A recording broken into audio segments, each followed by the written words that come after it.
solar facilities are very reliable. The equipment that are installed on the facilities are backed with very long-term warranties, anywhere from 20 to 25 years. If you couple solar facilities with batteries, you've now created dispatchable power, backup power, frequency response to any type of grid conditions. It really starts with our Operation Control Center here in San Diego. They monitor all of our active facilities.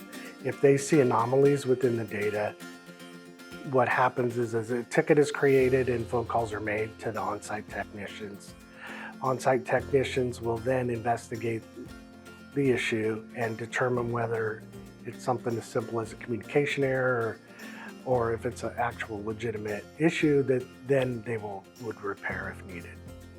So our responsibility is to help maintain the stability of the grid.